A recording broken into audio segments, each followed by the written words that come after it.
வணக்கம் நண்பர்களே. தமிழக அரசியலில் முக்கியமான டாப்பிக்கை இந்த பதிவில் பார்க்க போகிறோம். என்ன டாபிக்? தமிழக மீடியாக்களுடைய லட்சணத்தை பற்றி தான் பொதுமக்கள் தினமும் திட்டி தீர்த்துட்டு இருக்காங்க. சென்னை அண்ணா யூனிவர்சிட்டி கேம்பஸில் ஒரு மாணவி பாலியல் வன்கொடுமை செய்யப்பட்டிருக்காங்க. அதை தமிழக மீடியாக்கள் பார்த்தீங்க அப்படின்னா அதை பற்றி விவாதம் எதுவுமே நடத்தலை. அண்ணாமலை சாட்டியால் அவர் அடிச்சுக்கிட்டார் பார்த்தீங்களா? அதை அவர் பண்ணாமல் இருந்திருந்தாருன்னா ஒரு டிபேட் கூட அவங்க நடத்திருக்க மாட்டாங்க அப்படிங்கிறது தான் பொதுமக்களுடைய கருத்தாக இருக்குது. அண்ணாமலை அவரே சாட்டியால் எடுத்து அடிச்சுக்கிட்டு அதை இந்தியா முழுவதும் பெரிய ஹெட்லைன்ஸ் அண்ணாமலை மாற்றினார். இந்த விவகாரத்தை வேறு வழி இல்லாமல் தமிழக மீடியாக்கள் டிபேட் நடத்தினாங்க. பாமக கூட்டத்தில் அன்புமணி ராமதாஸ் அவர்களுக்கும் ஃபைட்டு. இதை பற்றி நம்ம ஃப்ரெண்டு வந்து என்கிட்ட கேட்டார், இதை எப்படி பார்க்குற அப்படின்னு கேட்டார். நான் என்ன சொன்னேன் அப்படின்னா, தமிழக மீடியாக்களே வேறு வழி இல்லாமல் ஒரு நாள் டிபேட் நடத்தினாங்க. இப்போ வழக்கம் போல் தமிழக மீடியாக்கள் என்ன பண்ணுவாங்க தெரியுமா? பாமகவில் நடக்கக்கூடிய இந்த உட்கட்சி விவகாரம் குறித்து டிபேட் நடத்த ஆரம்பிச்சிருவாங்க. சென்னை அண்ணா யூனிவர்சிட்டி விவகாரத்தை அவங்க டிபேட் நடத்த மாட்டாங்க. அதுலேருந்து ஏதாவது டைவர்ட் பண்ணுறதுக்கு டாபிக் கிடைக்காதா அப்படின்னு தான் நினச்சிட்டு இருந்தாங்க. கரெக்டாக பாமக மீட்டிங்கில் அன்புமணி அவர்களுக்கும் ராமதாஸ் அவர்களுக்கும் ஃபைட்டு. இது ஒன்று பத்தாதா மீடியாக்களுக்கு அப்படின்னு ஃப்ரெண்டுக்கிட்ட சொன்னேன். சொன்ன மாதிரியே பார்த்தீங்கன்னா கடந்த 2 நாட்களாக தமிழக மீடியாக்கள் ஒரு மீடியா கூட சென்னை அண்ணா யூனிவர்சிட்டி கேம்பஸில் நடந்த அந்த மாணவிக்கு நடந்த அந்த கொடூரம் குறித்து டிபேட் நடத்தலை. பாமகவில் நடக்கக்கூடிய அந்த உட்கட்சி விவகாரம் குறித்து தான் டிபேட் வந்து நடத்தியிருக்காங்க. கரெக்டாக எந்தெந்த பத்திரிகை அப்படின்னு சொல்லிட்டு நான் சொல்லிடுறேன். புதிய தலைமுறையிலிருந்து ஆரம்பிக்கலாம். புதிய தலைமுறை 28ஆம் தேதி பாமக குறித்து விவாதம் நடத்திட்டாங்க. 29 நேற்றும் பார்த்தீங்கன்னா அதிமுகவா தாவேகாவா, எந்த கூட்டணிக்கு செல்லும் பாமக அப்படின்னு சொல்லிட்டு புதிய தலைமுறை விவாத நிகழ்ச்சி நடத்தியிருக்காங்க. புதிய தலைமுறையுடைய நேர்பட பேசு அப்படிங்கிறதுல இந்த டிபேட்டு. அடுத்து சன் நியூஸ். புதிய தலைமுறை அப்படின்னா சன் நியூஸை சொல்லவே வேண்டாம். சன் நியூஸ் நேற்று 29/12/2024 அவங்களும் பாமக இஷ்யூ தான். அன்புமணி வர்சஸ் ராமதாஸ், முடிவுக்கு வருமா மோதல் அப்படின்னு சொல்லிட்டு சன் நியூஸும்.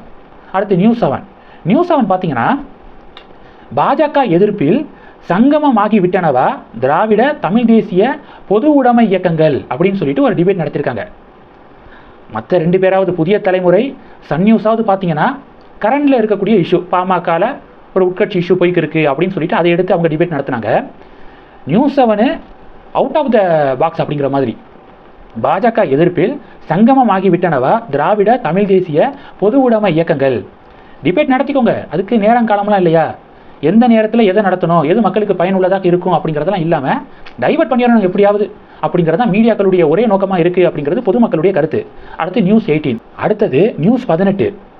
பாமக தலைமையில் கூட்டணி ஆட்சி, ராமதாஸ் அன்புமணி போடும் கணக்கு சாத்தியமா சவாலா அப்படின்னு சொல்லிட்டு நியூஸ் 18 அந்த நிகழ்ச்சிக்கான தலைப்பு. பாமக தலைமையில் கூட்டணி ஆட்சி, ராமதாஸ் அன்புமணி போடும் கணக்கு சாத்தியமா இல்லை சவாலா அப்படின்னு நியூஸ் 18 டிபேட் ஷோவை நடத்திருக்காங்க. நான் சொன்னேன்ல, அண்ணாமலை அப்படிங்கிற ஒருத்தர் சாட்டியால் அவரே எடுத்து அடிச்சுக்கல அப்படின்னா ஒரு நாள் கூட தமிழக மீடியாக்கள் சென்னை அண்ணா யூனிவர்சிட்டி கேம்பஸில் நடந்த அந்த மாணவிக்கு நடந்த கொடூரம் குறித்து விவாதம் நடத்திருக்கவே மாட்டாங்க அப்படிங்கிறது தான் ஃபேக்ட். அண்ணாமலை சாட்டியால் எடுத்து அடிச்சுக்கிட்டது சரியா இல்லையா அப்படின்னு சொல்லிட்டு ஒரு விவகாரம் போய்க்கு இருக்குல்ல, அது நல்லதோ கெட்டதோ அண்ணாமலை அப்படி பண்ணதுனால தான் ஒரு நாளாவது எடுத்து பேசுனாங்க. இல்லைன்னா அப்படியே மூடி மறைச்சிருப்பாங்க அப்படிங்கிறதா நிறையா பொதுமக்களுடைய கருத்தாக இருக்குங்க. ஓகே, புதிய தலைமுறை இன்னைக்கு ஒரு செய்திங்க. விஜய் வந்து கவர்னரை நேரடியாக சந்தித்து மனு கொடுப்பதற்காக போயிருக்காருல்ல, புதிய தலைமுறை அதில் ஒரு செய்தியை வெளியிடுறாங்க. TN14 AK 6791 பதிவெண் கொண்ட காரில் வந்த விஜய் அப்படின்னு சொல்லிட்டு அது ஒரு செய்தியாக போட்டிருக்காங்க.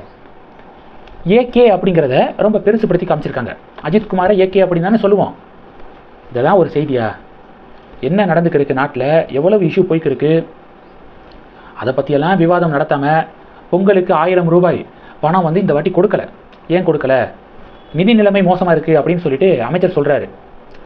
அந்த மழை பேரிடர்லாம் வந்துருச்சு, அதுக்கு வந்து கிட்டத்தட்ட 2000 கோடி ரூபாய் வந்து செலவாயிருச்சு, அதனால நிதி நிலைமை கொஞ்சம் சிக்கலாக இருக்குது, அதனால கொடுக்கல அப்படின்னு மினிஸ்டர் சொல்கிறாரு. உண்மையிலே அப்படிதானா அப்படின்னு சொல்லிட்டு அதை பற்றியெல்லாம் செய்தியெல்லாம் போடாமல் இப்படி TN14 AK 6791 பதிவெண் கொண்ட காரில் வந்த விஜய் அப்படின்னு சொல்லிட்டு செய்தி போடுறாங்க. இதுதான் தமிழக மீடியாக்களுடைய லட்சணம். இந்த டாப்பிக்கை பற்றி உங்களுடைய பார்வைகளை மறக்காமல் கமெண்ட் பண்ணுங்கள். நம்ம தமிழக மீடியாக்களை ஒரே வார்த்தையில் சொல்லணும் அப்படின்னா என்ன சொல்லுவீங்க? கமெண்ட் செக்ஷனில் பதிவு போடுங்க. நன்றி. ஜெய் ஹிந்த்.